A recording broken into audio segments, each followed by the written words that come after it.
بسم اللہ الرحمن الرحیم۔ السلام علیکم ورحمۃ اللہ وبرکاتہ۔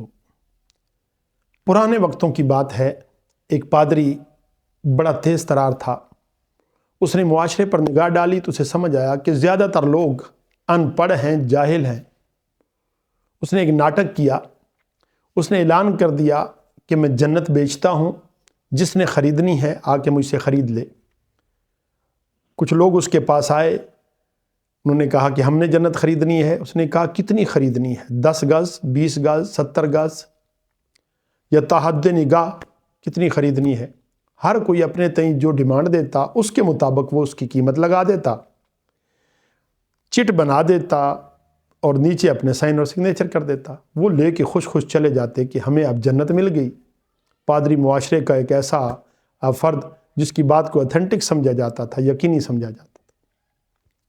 دیکھا دیکھی جہلیت میں لوگ آنا شروع ہو گئے، پورا شہر امڈ آیا۔ پادری کے بارے نعرے ہو گئے۔ اس نے جتنا کچھ لوگوں کے پاس مال تھا وہ کھینچنا شروع کر دیا اور اپنی دولت بڑھانی شروع کر دی۔ اسی شہر میں ایک عالم رہتا تھا، علم والا شخص تھا، عقل مند تھا۔ اس نے جب یہ سارا منظر دیکھا تو اس نے لوگوں کو سمجھایا کہ پادری تمہارے ساتھ دھوکہ کر رہا ہے، کبھی اس طرح بھی جنت بکتی ہے۔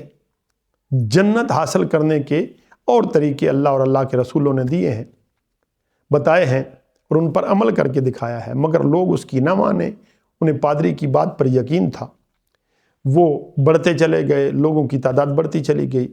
وہ شخص بالآخر ایک دن بیٹھا سوچنے لگ گیا کہ کروں تو کیا کروں۔ اس کے ذہن میں ایک ترکیب آئی، وہ پادری کے پاس چلا گیا۔ اس نے کہا کہ میں بھی خریدار ہوں، آپ مجھے کچھ بیچو گے؟ اس نے کہا میں جنت بیچتا ہوں۔ اس نے کہا نہیں، میں نے خریدنی دوسری چیز ہے۔ اس نے کہا کیا؟ اس نے کہا میں نے جہنم خریدنی ہے۔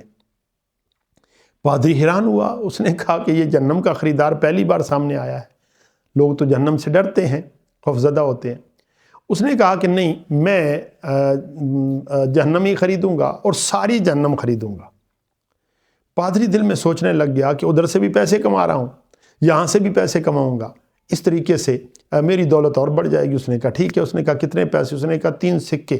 اس دور میں 3 سکے بہت بڑی اماؤنٹ ہوتی تھی۔ اس شخص نے، عقل مند شخص نے 3 سکے ادا کیے اور پادری کو کہا کہ مجھے اب لکھ کے دو کہ تم نے جہنم مجھے بیچ دی۔ اس نے لکھ دی، نے کہا نیچے سٹیمپ بھی لگاؤ، سائن بھی کرو۔ اس نے کر دیے۔ اب وہ چٹ لے کر، وہ رسید لے کر سیدھا شہر کے بڑے چوک میں چلا گیا۔ وہاں جا کے اس نے اعلان کروایا کہ آؤ میرے پاس تم سب کے لیے ایک بہت بڑی خوشخبری ہے۔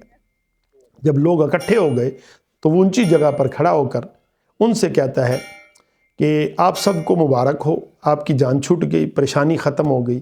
نے کہا ہوا کیا؟ اس نے کہا میں نے جہنم خرید لی ہے اور ساری جہنم خرید لی ہے۔ اب میں جہنم میں کسی کو داخل نہیں ہونے دوں گا۔ اب آپ کو جنت خریدنے کی ضرورت نہیں، چونکہ جہنم میں نے خرید لی۔ مرنے کے بعد جہنم میں کسی کو داخل ہونے نہیں دوں گا۔ پادری نے یہ دیکھو مجھے سائن کر کے دیے ہیں۔ پادری بہت بڑا عالم ہے اور وہ دے سکتا ہے جنت بھی اور جہنم بھی، اس لیے میں نے خرید لی۔ اب چونکہ جنت باقی بچ گئی ہے تو اس لیے تم سب جنت میں جاؤ گے، اب خریدنے کی ضرورت نہیں ہے۔ یوں ہی لوگوں نے یہ سنا، ان کے ذہن میں بات آ گئی۔ اب لوگ پادری کے پاس جانا چھوڑ گئے۔ پادری کو اپنا کاروبار مندہ ہوتا ہوا نظر آیا تو اس نے جب پتہ کیا تو پتہ لگا کہ یہ وہی شخص تھا جس نے جہنم خریدی تھی۔ اس نے اس کے کاروبار کا بیڑا غرق کر دیا۔ دوستو، جانتے ہو وہ عقل مند شخص کون تھا؟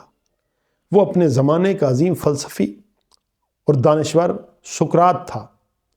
آج بھی اس کے علم کی اور اس کے فلسفے کی لوگ مثالیں دیتے ہیں۔ جہاں بھی علم ہوگا وہاں بچت ہوگی، جہاں جہلیت ہوگی کوئی بھی لٹیرا لوٹ سکتا ہے۔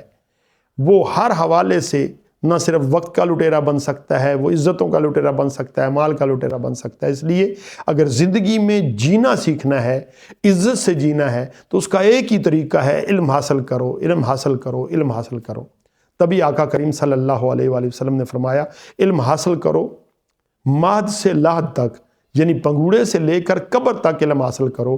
ہر روز کچھ نہ کچھ سیکھنے کی کوشش کرو، اسی میں بچت ہے، اسی میں عافیت ہے اور عالم شخص بہت سے لوگوں کے لیے نجات کا باعث بن سکتا ہے۔ آج کی ویڈیو میں اتنا ہی، آئندہ ویڈیو تک کے لیے اللہ حافظ۔